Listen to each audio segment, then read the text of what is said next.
Muchas gracias por su compañía. Buenas noches, bienvenidos a esta emisión de Desde el Congreso. Haremos un recuento del primer año de esta 63ª legislatura de la Cámara de los Diputados. Hoy recordaremos especialmente en esta parte los temas de índole económica. Y son muchos desde el principio de la legislatura, de este periodo hasta esta fecha, y yo lo invito a que participemos juntos en este recorrido.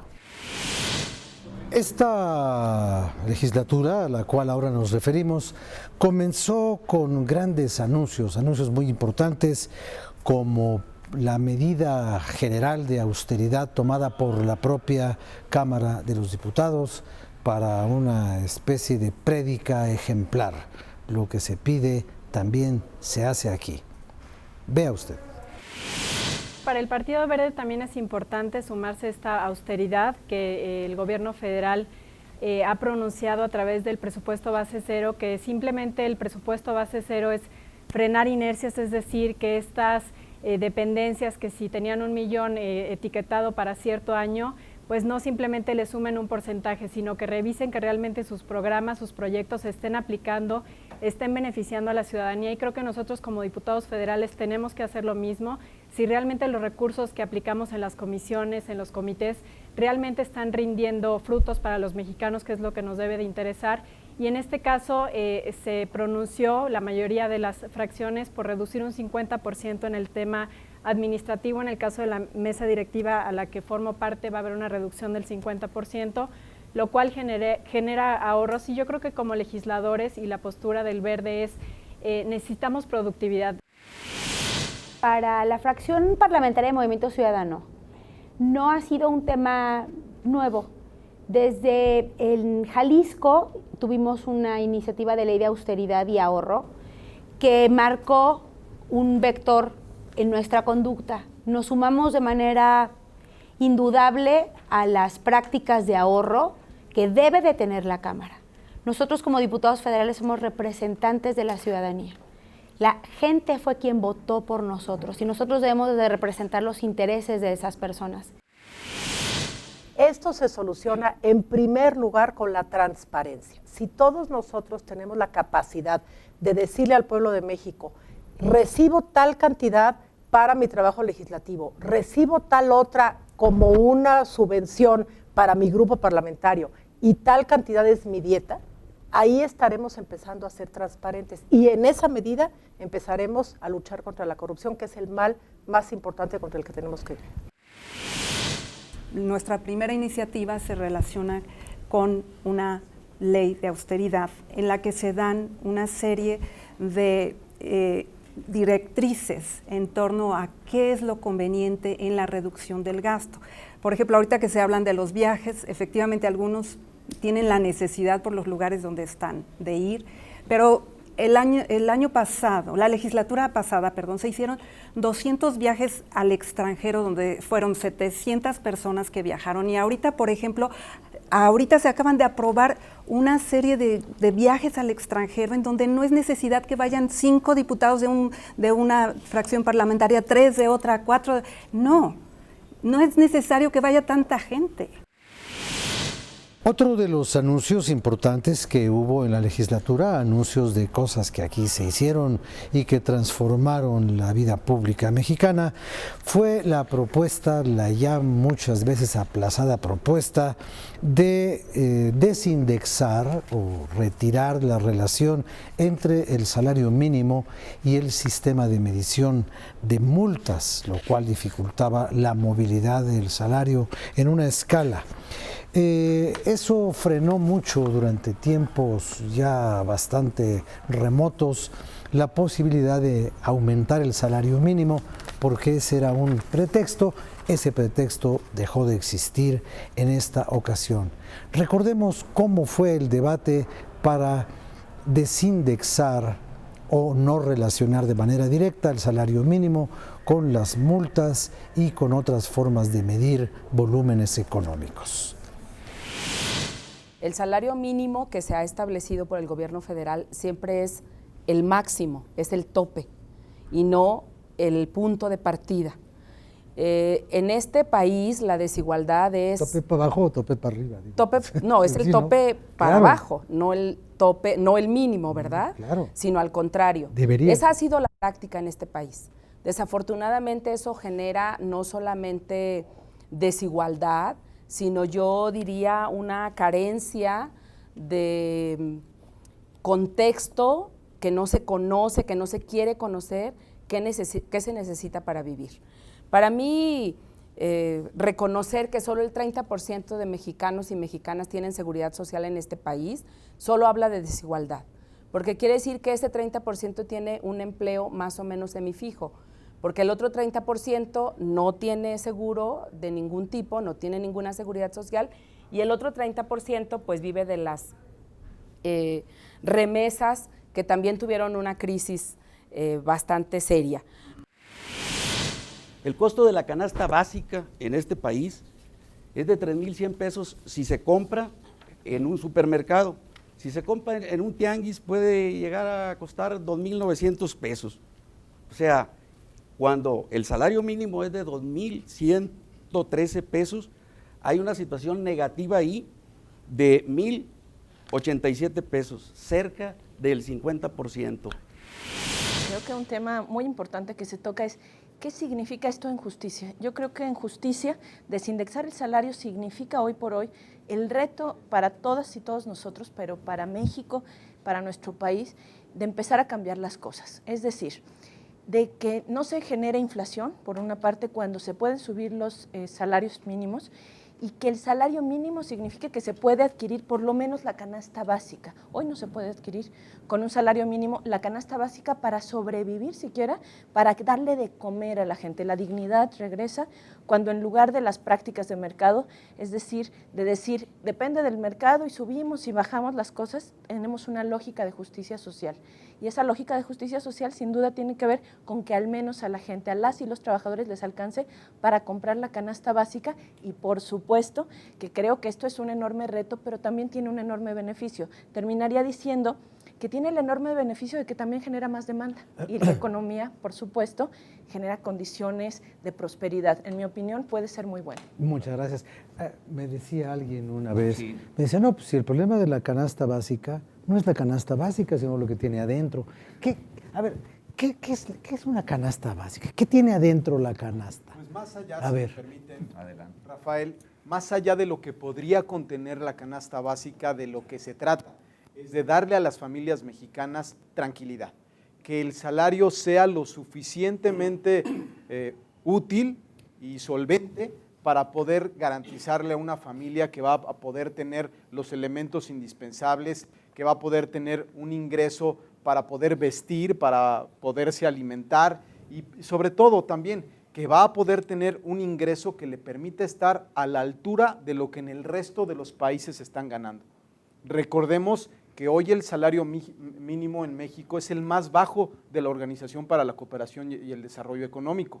Por lo tanto, pues es, como lo habíamos dicho, un elemento legislativo obligado para poderse llevar y concretamente de lo que estamos hablando es de que haya la suficiencia económica para que una familia viva no angustiada como en este momento, sino que viva con absoluta tranquilidad. Diputado Salazar. El reto no es fácil. La realidad es que, así es, Emilio Salazar, es que los dos somos Salazar. Pues sí, perdónenme El reto no es fácil. En justicia social, un salario mínimo debería incluir no solamente que la familia pueda alimentarse o vestirse, sino cubrir todas sus necesidades básicas. Y ese es el reto. No fácil. Sin embargo, hay que ser muy cuidadosos en ello. Esto tiene que ser muy bien calculado por los economistas. ¿Por qué? Porque subir los salarios en automático, solamente sin hacer el análisis adecuado, pudiera provocar lo que la diputada bien decía, una inflación y entonces terminaría siendo el salario igual que el de ahora. Lo responsable es hacer el incremento que cubra todas las necesidades y que no afecte los términos de inflación. Esa es la responsabilidad que todos tenemos. El reto es lograr para la gente, y todos buscamos lo mismo, las mejores condiciones de vida. Comer, vestirse, educarse y también complementarlo con que las instituciones como salud, como vivienda puedan otorgarle las mejores condiciones para vivir mejor. Esa es nuestra lucha y lucha de todos los días. Muy bien, muchas gracias. Por favor, Por favor, diputado. La parte que todos aceptamos es de que se contribuye a generar nuevos esquemas de economía política en nuestro país. Hay una parte de realidad que tenemos que enfrentar. Esta reforma no tiene un efecto inmediato, ¿sí? En los propios transitorios se establece un término para crear la propia ley que regulará esta unidad de medida, ¿sí? Son 120 días naturales una vez aprobado, y está en el proceso de reforma constitucional, falta la aprobación de la legislatura de los estados, ¿sí? En diciembre se reúne la Comisión Nacional de Salarios Mínimos, difícilmente en 2016 tendremos un aumento importante en los salarios mínimos. Permítame un segundo, vamos a hacer una pequeña pausa, le pido que siga con nosotros, no le cambie, ahorita regresamos. El Centro de Estudios Sociales y de Opinión Pública de la Cámara de Diputados invita al 6º Premio Nacional de Investigación Social y de Opinión Pública. Los ganadores recibirán una bolsa de 275,000 pesos a repartir y la publicación de sus trabajos. Los proyectos se recibirán hasta el 31 de agosto. Infórmese en www.diputados.gov.mx/CESOP o al teléfono 5036-0000, extensión 58232. Cámara de Diputados, 63ª Legislatura.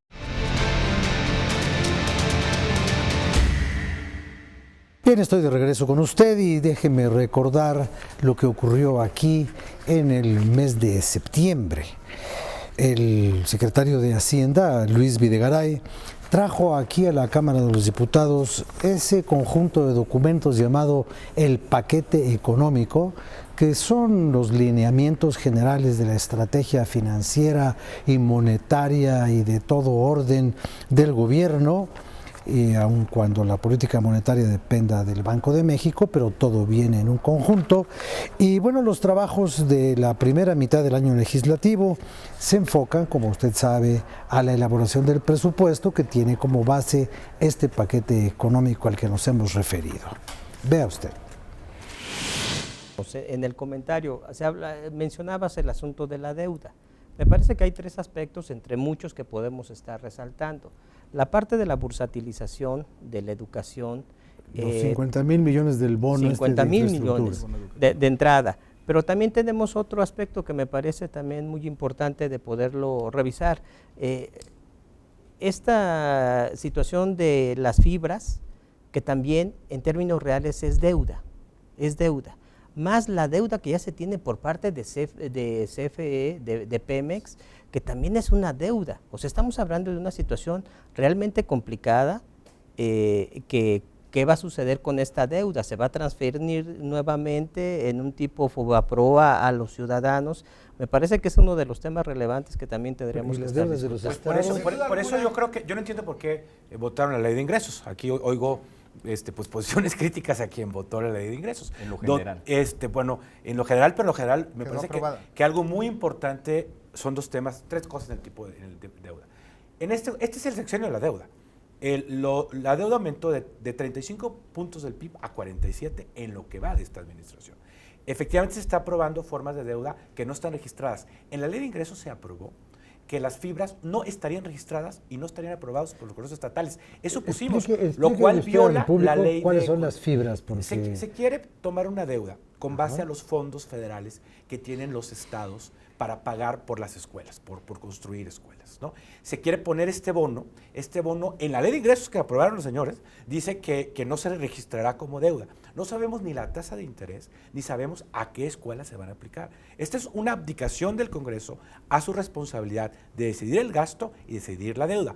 Además, en la contabilidad del déficit, sin que esto esté autorizado por la ley, se incluye la deuda de CFE y unos proyectos de alto impacto que nadie conoce, que nadie ha listado. Y estos no se meten en el déficit. Ya el gobierno está usando contabilidad creativa, contabilidad gubernamental creativa, para esconder deuda. Así empezó Grecia. Nosotros sí votamos a favor en congruencia, ¿por qué? Porque se puso por lo menos 9 de nuestras peticiones se pusieron de la iniciativa al dictamen. A Hay ustedes cosas sí que no los entendemos. oyeron, no hay como cosas que no dice el diputado entendemos. que- Hay cosas que no Por eso entendemos. votaron, Y estamos de por eso acuerdo. votaron, pero votaron a favor. Estamos No, de acuerdo en la el PAN unas y incongruencia- otras no. En la incongruencia que están teniendo varios partidos políticos que tachan a la reforma fiscal como tóxica y votan a favor de una ley de ingresos que evidentemente inentendible, está avalando la reforma fiscal. Después vino una gran discusión en la Cámara para revisar todo lo relacionado con la ley de ingresos, o sea, la política tributaria, la política fiscal y todo aquello que le sirve al gobierno para allegarse recursos que después distribuirá en el presupuesto de egresos. Mire usted. Desde nuestra perspectiva, pues hemos pasado en la planeación, en la edificación, en el andamiaje de este presupuesto por varias etapas. Empezamos adjetivizándolo como el presupuesto base cero, lo mencionábamos en un principio, para pasar después a un presupuesto austero, a secas, y terminar en un presupuesto de recortones, a áreas muy concretas. Ya lo mencionábamos también hace un momento, la inversión cae, esto no reactiva la economía, no, en términos reales no va a haber crecimiento económico sustantivo y además las variables económicas están cambiando constantemente. No se está inyectando el recurso en donde debe ser, tenemos la oportunidad importante de poder hacer pues todas estas correcciones en nuestro trabajo en comisiones durante estos días y lo más importante es que tenemos que ser responsables. ¿A dónde se está yendo el recurso que se aprobó en la Ley de Ingresos en esta misma Cámara la semana pasada y que habrá de refrendarse en el Senado de la República en próximos días? Vamos a ver a dónde se está yendo, a dónde lo mandamos para reactivar la economía, generar empleos y bueno, pues poder sacar adelante nuestro trabajo. Porque traemos un presupuesto amarrado. Casi el 70-80% del presupuesto de la Federación está amarrado. Entonces no hay un margen de maniobra para nuestro país. Entonces necesitamos el país, lo que está reclamando el país es que pues, necesitamos incentivar, pero vemos que con el recurso del gobierno no vamos a poder incentivar la economía. Necesitamos generar otras opciones, como a mí me pareció bien que se active la zona sureste del país con las zonas especiales, ¿verdad? Los del norte estamos reclamando también que se nos considere también la parte que se les de regrese incentivar. el IVA. Sí, o incentivar pues para poder generar, industrializar la parte del norte del país. O sea, el gran tema aquí es que no estamos recaudando las cosas. Entonces, esta legislatura, una de las grandes trabajos que va a tener en su periodo es analizar y profundizar por qué no estamos recaudando recursos. Si no lo estamos recaudando, ¿por qué no está pasando lo que está pasando en otros países? ¿Por qué no estamos invirtiendo en educación? Y ese no es un tema de un partido o de otro, porque pues, ya nos gobernó el PAN, ya nos gobernó el PRI, está gobernando el PRD en estados. Yo creo que es un tema de todos, ¿no? Yo lo quisiera dejar ahí para que más participaran. Muy bien, muchas gracias. Creo que ahí valdría la pena abundar, decir, bueno, pues evidentemente no está funcionando porque el planteamiento ha sido erróneo. Las reformas estructurales precisamente tienen el espíritu de poder generar pues, el piso de arranque para poder generar, pues, no nada más empleo, generar riqueza. Hoy, al no funcionar, estamos hoy ante la puerta de generar ciertas zonas económicas especiales que si no terminan siendo una ocurrencia, pues generan un desequilibrio. Yo creo que aquí no podemos generar, me queda claro que la falta de crecimiento en algunas zonas del país, tenemos que fortalecerlas con políticas económicas de gran alcance. Bien, pues mientras recordamos todo esto, yo lo invito a que en el momento de la actualidad nos acompañe a escuchar la crónica del periodista Miguel Reyes Razo.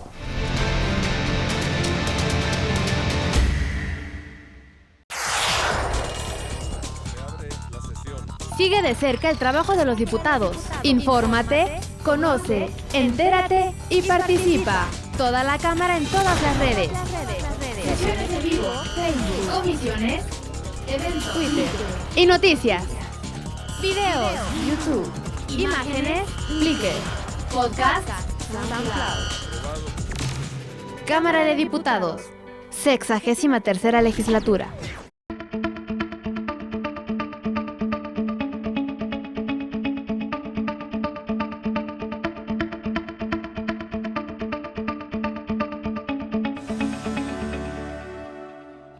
Dado que este programa desde el Congreso procura informarle a usted con toda veracidad y con apego a todo lo que acontece en San Lázaro, entonces y llegando los tiempos en que va a mudar, a hacer un resumen, se hace una síntesis de los trabajos de este periodo de la 63ª legislatura, la número 63.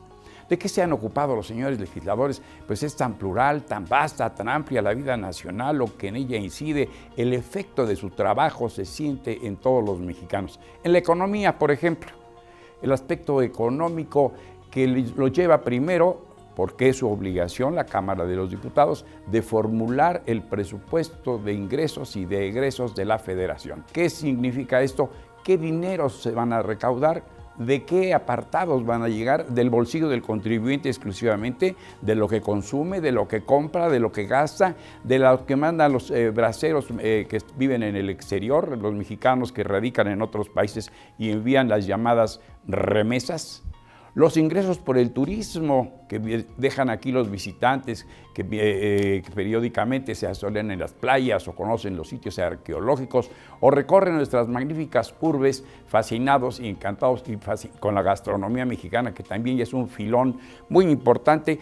Del petróleo hablamos pues con un poquito de tristeza porque están muy lejanos los días en que el barril estaba arriba de los $100 y entonces sí significaba una gran y un notable ingreso. Casi en muchos años se habló de la economía petrolizada, la economía mexicana, dependiendo siempre del ingreso petrolero. Y a su vez, de las fluctuaciones del sube y baja del precio internacional del crudo, del aceite, de la gran oferta que pueden hacer los países árabes que poseen yacimientos impresionantes, o bien los propios norteamericanos que durante mucho tiempo llenaban sus cavernas estratégicas. Imagínense usted el gran consumo que tiene la economía norteamericana y repletaban sus grandes cavernas estratégicas, les repito, amén de no tocar sus yacimientos petrolíferos. Es decir, asegurándose un larguísimo futuro de energético. La gasolina, lo que mueve el motor de la economía, el gran energético. Y luego descubrieron que pueden sacar petróleo y gas por otros lados, entonces todo eso abarató. Mandó al sótano los precios del petróleo y con ello afectan no solo a la economía mexicana. Por ejemplo, hasta lo que ocurre en Inglaterra en la salida del Reino Unido de la Unión Europea, la Unión Económica Europea, nos va a afectar, aunque nuestro comercio sea mínimo, aunque apenas sea el 1% de nuestro comercio mundial, apenas un ápice, bueno, nos va a afectar sensiblemente, porque son los efectos de la globalización innegable, una gran interdependencia, una gran relación, todo lo que ocurre afecta a todos. Y así, por ejemplo, a la hora en que se hace el presupuesto, se prevén ciertas posibilidades, se cuenta con horizontes más o menos viables. Se cayó el petróleo, a recortar. Se caen las monedas, entonces otras monedas se fortalecen, como el poderosísimo dólar, o el poderoso, bueno, ya existe el marco alemán, pero en Alemania es un país de un gran poder, el franco francés, las grandes monedas, las grandes divisas, el euro se fortalece y también nos afecta. Afecta a la educación, afecta al servicio de salud, afecta a la construcción de caminos, afecta en síntesis al desarrollo. ¿Qué procuran entonces los diputados? Paliar, tratar de equilibrar, hacer ajustes para el término más docto o el término más vulgaris, hacer ajustes, es decir, recortar, es decir, disminuir. No va a haber ese dinero, ¿qué le vamos a hacer?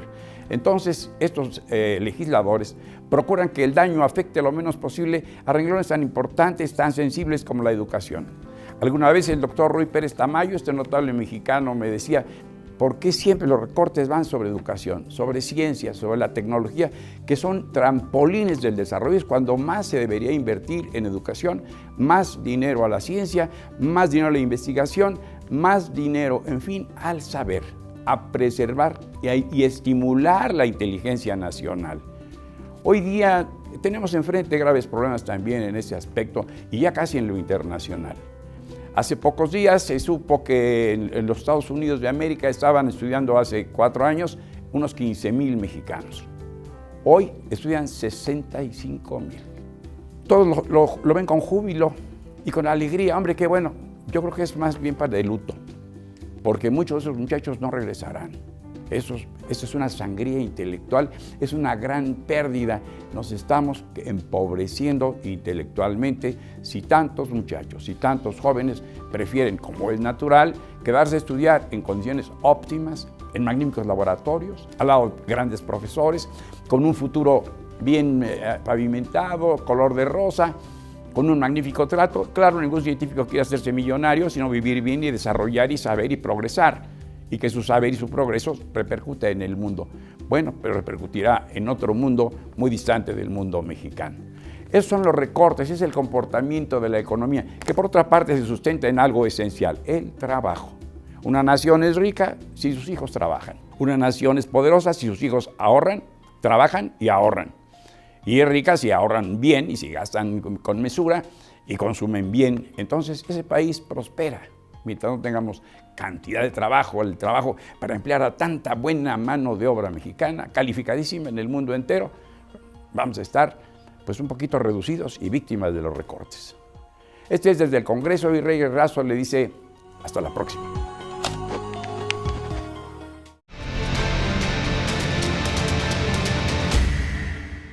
Vamos a continuar con este asunto y le digo a usted en qué aumentaron los temas económicos durante este periodo en la Cámara de Diputados. El dinero más sensible de todo el presupuesto es el que tiene que ver con el desarrollo social, que son los gastos que el gobierno hace para disminuir la desigualdad en este país y para fomentar y aumentar las posibilidades y las oportunidades de la gente para alcanzar niveles de prosperidad. Efectivamente, la política social ha sido eso, una ambulancia que recoge los heridos y los muertos de la política económica. Desde los años 80, que se iniciaron a finales de los 80, en los 90, las reformas estructurales, la principal reforma estructural, una reforma estructural en lo social, fue haber creado una Secretaría de Desarrollo Social. Esto le dio un carácter absolutamente distinto a la forma en cómo el gobierno abordaba el problema del mejoramiento de la calidad de vida. Los derechos sociales generalmente están asociados al empleo. ¿Qué es lo que sucedió? Que entonces el empleo en México no estaba creciendo, los salarios no estaban creciendo, las instituciones de seguridad social tampoco se estaban mejorando, y entonces se crea esta Secretaría de Desarrollo Social, pero que además no puede influir en la política económica. La separación de lo económico y de lo social es lo que nos está llevando a que no importa la cantidad de dinero que se esté gastando, no es una cuestión nada más de dinero, es simple y sencillamente que se cree que con darle un dinero a la gente va a poder salir de la pobreza, cuando en realidad lo que la gente necesita es empleo, son mejores salarios y mejores servicios sociales. Una de las funciones que tiene que tener el gobierno es la creación de empleos, o sea, fomentar que la economía crezca. A pesar del entorno internacional, que sabemos que es complicado en este momento, la economía de nuestro país ha estado sana, se han creado más de 700,000 empleos y este es uno de los temas que más tenemos que cuidar. Este gobierno ha sido muy responsable, a pesar de que uno de los ingresos más importantes que tiene nuestro gobierno, que es el barril de petróleo, ha disminuido de manera sustancial. Ha sido un gobierno que ha sido responsable en no generar deuda, en saber en qué gastar. Y este es un ejemplo en este presupuesto de lo que vamos a poder lograr. Es un presupuesto responsable, un presupuesto que no es que se disminuya el presupuesto de programas sociales, sino que lo que se ha hecho es que los que estaban duplicados ya no se dupliquen y los que están funcionando sigan funcionando como deben de funcionar. Y es más, en muchos de los casos se han incrementado los recursos en ciertos programas sociales porque han sido un éxito. Entonces, yo creo que sí, no tenemos que desviarnos a pensar que las cosas no están bien. Al contrario, yo creo que es uno de los países que ha dado el ejemplo de cómo poder mantener una economía sana en tiempos de turbulencia. Finalmente, después de todas estas discusiones y de todos estos análisis y debates, en noviembre quedó terminado el presupuesto de egresos del 2016. Tiene un volumen, como usted recuerda, de 4.7 billones de pesos. Recordemos algunos de los momentos que permitieron llegar a esta conclusión.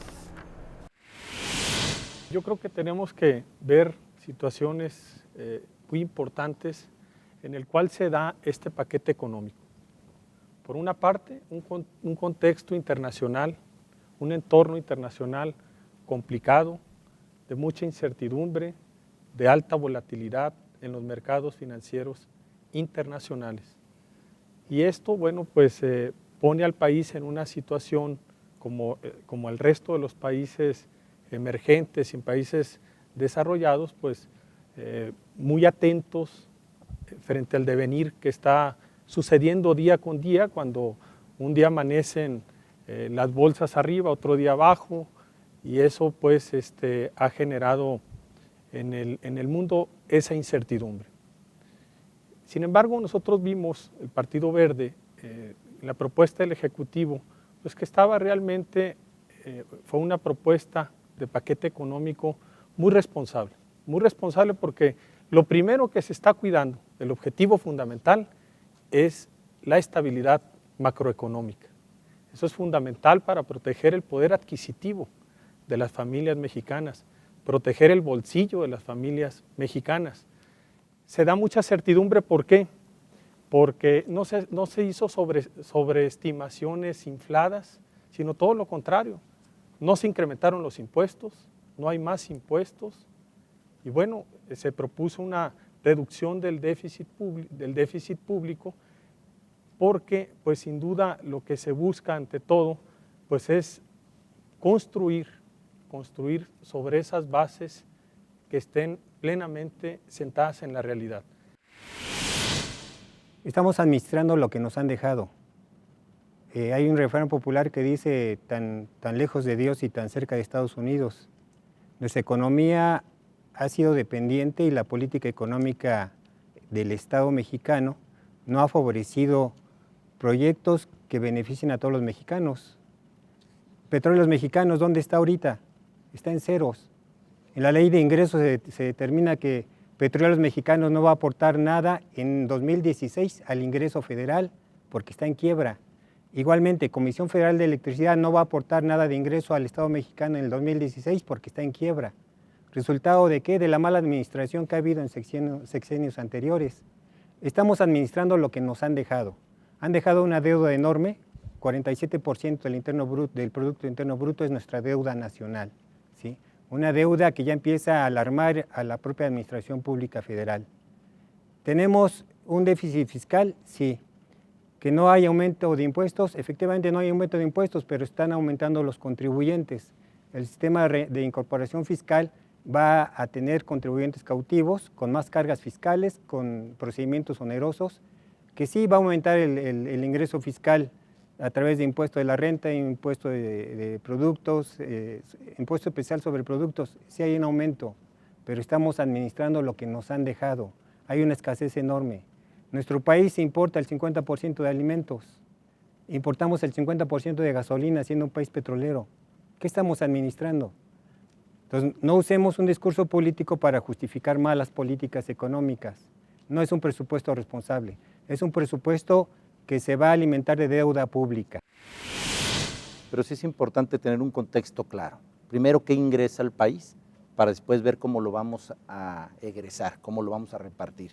Cómo vamos a construir un México moderno, con instituciones fortalecidas, con instituciones claramente enfocadas, tanto en términos sociales como en términos económicos. Creo que debe haber ahí un equilibrio. Y tal vez ahí nos hemos equivocado. Hay elementos no nada más económicos que tienen que ver en esto.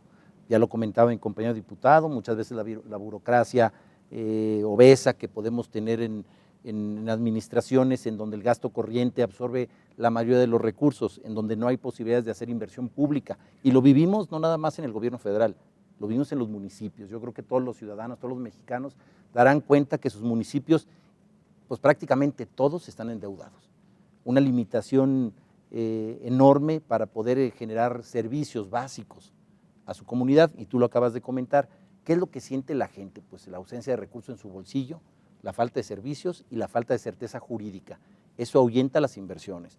Aquí en nuestra mesa de discusión en la Comisión de Presupuestos discutimos incansablemente los temas conceptuales de cómo construir un México mejor con lo que tenemos.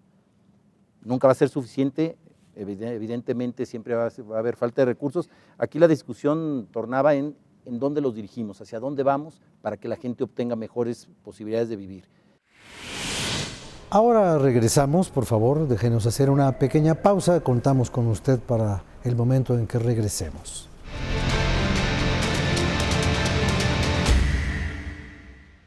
En México, el cambio climático nos preocupa y nos ocupa. Por eso, en la Cámara de Diputados aprobamos la Ley de Transición Energética, con la cual el 35% de la energía que se consuma en 2024 será limpia. Con fuentes renovables, generar energía será más barato. Así, pagaremos menos por la luz. Ley de Transición Energética, por un futuro sustentable.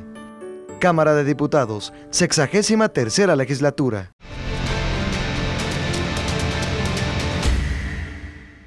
Cuando todo parecía más o menos sujeto a lo que las previsiones decían, ocurrieron cosas en el mundo sumamente importantes y el panorama macroeconómico internacional sufrió una convulsión, un vuelco, cambió radicalmente.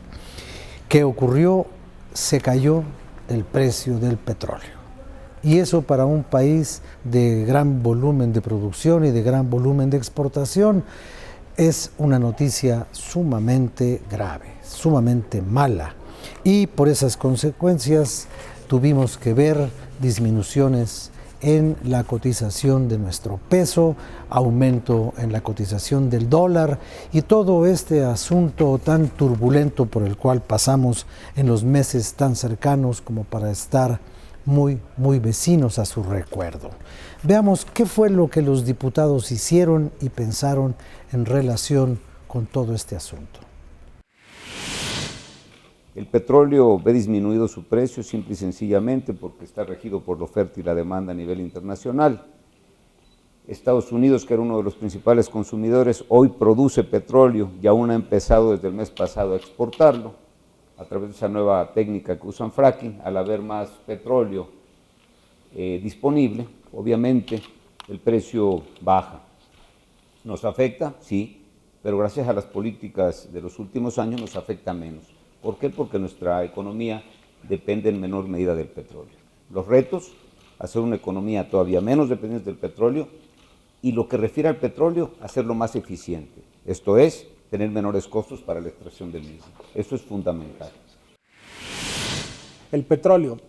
Estamos viviendo una guerra de precios. Estados Unidos, Canadá y Rusia se vuelven a convertir o ahora son nuevos jugadores en la baraja internacional como proveedores de petróleo, y los países asiáticos o los que tradicionalmente lo han producido evidentemente están inundando el mercado para tratar de sacarlos a ellos.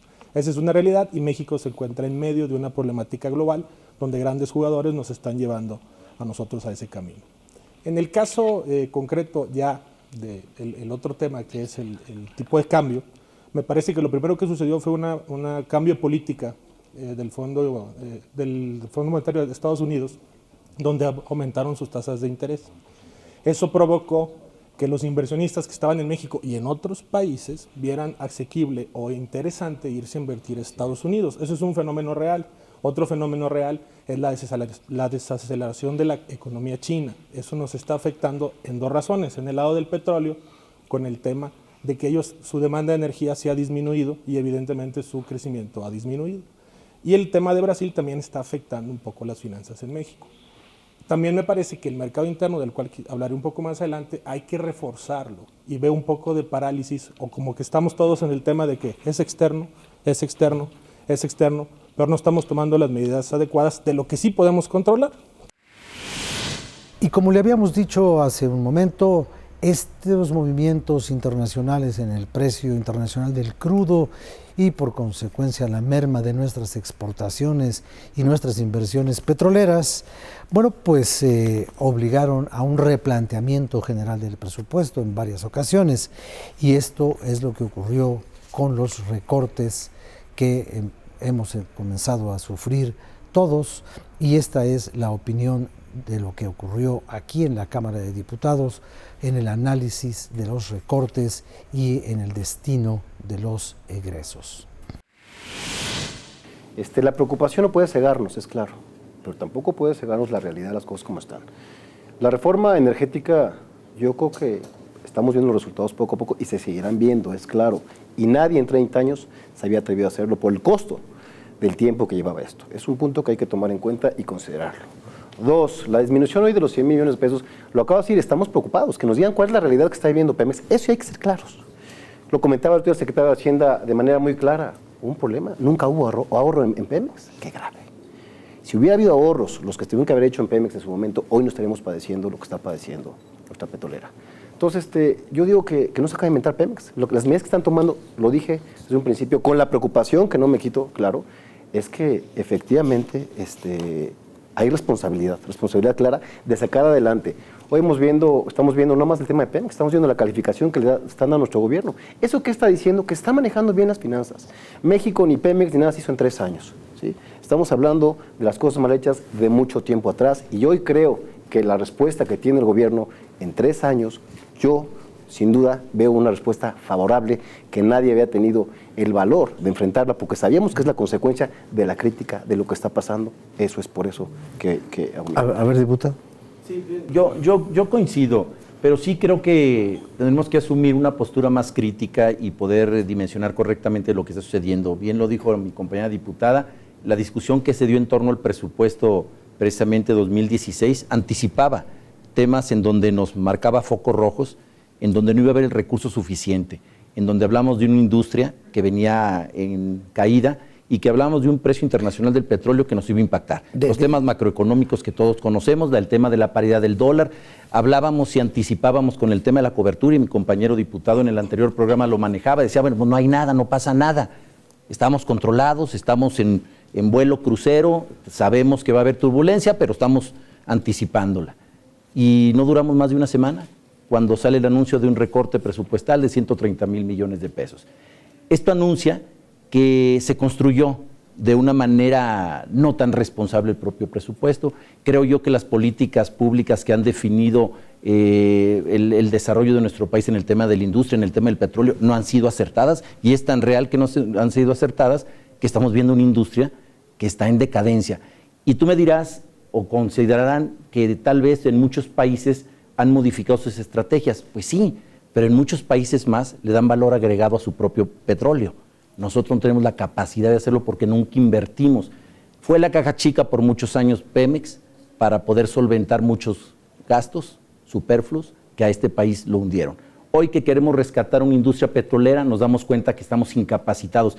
Primero, tan solo para sostenerla con viabilidad económica y segundo, ni siquiera tenemos la posibilidad de una política clara que nos permita hacer del petróleo otra vez uno de los elementos más importantes para este país. Hay 10 programas que se identifican como programas por excelencia de combate a la pobreza y me refiero al de conservación de infraestructura, caminos rurales, al de becas, al de infraestructura indígena, al de fomento a la agricultura, entre otros. Son 10 bien identificados que curiosamente pues están siendo objeto de una reducción importante. ¿De qué tamaño es la reducción que van a sufrir? Mira, eso ¿La mitad o de cuánto? Es muy importante decirlo. Por ejemplo, que se llama conservación de infraestructura de caminos rurales. Por ejemplo, en el presupuesto 2016 vienen 7,303 millones de pesos. El ajuste propuesto es de 1,245. No obstante, ya en el 2015 habían tenido una modificación a la baja y tuvieron un subejercicio. Lo curioso de todos estos programas es que todos incurrieron en subejercicio. Entonces, esto nos dice mucho de lo mal que se hace la planeación del gasto de este país. ¿O no era? Pero así, paso a paso, porque la realidad no descansa, llegamos obviamente al establecimiento de la estrategia para el próximo año. Y una vez más esto comenzó con el planteamiento de la Secretaría de Hacienda y Crédito Público cuando presentó aquí los nuevos criterios de política económica. ¿Usted lo recuerda? Si no lo recuerda, lo acompaño a que lo haga con estas imágenes. Como de preinfarto los criterios. O sea, son precriterios porque son anteriores a los que se presentarán en septiembre, con los cuales sale el presupuesto. Pero sí es como para tener un preinfarto cuando uno los ve, ¿no? porque pues, primero ve un endeudamiento pues, que supera ya el 50% del producto y que incluso la calificadora Moody's, prácticamente el mismo día que saca los criterios, pasa la deuda de México de estable a negativa. Y es decir, hay otros países, Chile, Malasia, etcétera, en donde tiene una calificación estable. Y ahí el punto es que nuestra relación deuda-PIB es baja si uno se compara con países desarrollados que tienen más recaudación, pero si uno lo compara con Colombia, lo compara con Perú, lo compara con Turquía, no es cierto. O sea, México ha crecido de manera muy importante la deuda más allá de los ingresos. Se anuncia un recorte, este recorte pues ya no va a poder ser en Pemex, en CFE, porque ya no queda nada de Pemex y de CFE. ¿Quién sabe en qué será estos 176,000 millones? Habría que discutirlos en la Cámara, pero si uno ve en qué se recortó el año pasado y este año, está en el propio documento. Además de Pemex CFE, que se le ha recortado todo, hay dos rubros, comunicaciones y transportes, que tiene 20 y tantos mil millones de recorte, es decir, inversión pública, y el segundo es medio ambiente. El gobierno decidió recortar en 17,000 millones los fondos del medio ambiente de manera unilateral el año pasado y esto. Entonces, esto de la contingencia de estas cosas, pues también tiene que ver con decisiones del gobierno de la República de no invertir en medio ambiente, y ahí están los criterios de política económica. El gobierno no solo reconoce, sino que se alegra, pues dice, lo pone como un logro haber recortado estos fondos. Okay. El dinero, primero calificamos una ley de ingresos, que es de dónde obtiene el gobierno el dinero, de dónde lo obtiene. O sea, la imaginación legislativa. Del cobro de impuestos, de aprovechamientos y de deuda. Y una vez que sabemos cuánto dinero tenemos, es que se hace el presupuesto de egresos para saber cómo se gasta. Pero una pregunta, diputado. Si el principal porcentaje de los ingresos son los ingresos petroleros y el precio del petróleo ha bajado, tenemos menos ingresos y menos dinero para gastar. Eso lo sabíamos cuando hicimos el presupuesto. Para el público una cosa. Sí. A ver, diputado, una cosa, a ver. ¿El presupuesto se hace con lo que se tiene o con lo que se cree que se va a tener? Con lo que se espera pues el gobierno lo cree, sí, porque por eso recortó. Por eso es un presupuesto. Se presupone. Pero es un ejercicio de simulación, realmente. Yo digo imaginación legislativa. Es un ejercicio de simulación. Es una proyección financiera. Es una proyección que se hace. Presupuestación, y bueno, a partir de ahí pues tenemos realmente que esperar cuáles son los resultados. Pero sin embargo, yo insisto. La realidad, es un ejercicio. Dice, pues no lo tengo. Yo insisto que es un ejercicio de simulación, porque el gobierno bien sabe, tiene datos que no tenemos aquí en este Congreso de la Unión, tiene suficiente información para poder hacer un cálculo más preciso, una proyección más precisa.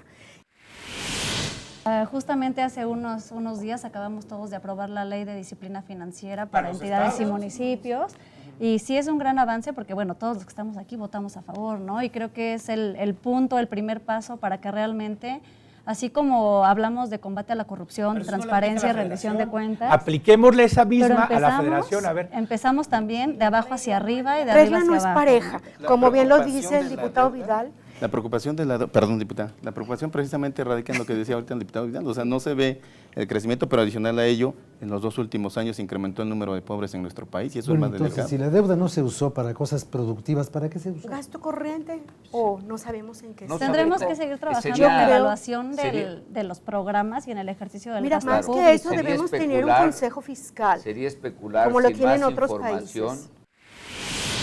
Y así, con estas negociaciones y con estas discusiones y con estos asuntos, se comenzó a perfilar el presupuesto del próximo año, que comenzará a ser discutido por la legislatura, cuyo periodo se abrirá el próximo mes de septiembre. ¿Cómo le pareció a usted este viaje por un pasado no tan remoto, un pasado del cual usted y yo hemos sido protagonistas? Por ahora eso es todo lo que yo tengo para ofrecerle en materia de los temas económicos más importantes en el primer año de la 63ª legislatura. La próxima semana tendremos análisis de otros campos de la actividad nacional y yo lo invito a usted a que nos acompañe en esta emisión que es suya y que se llama Desde el Congreso. Muchas gracias por su atención.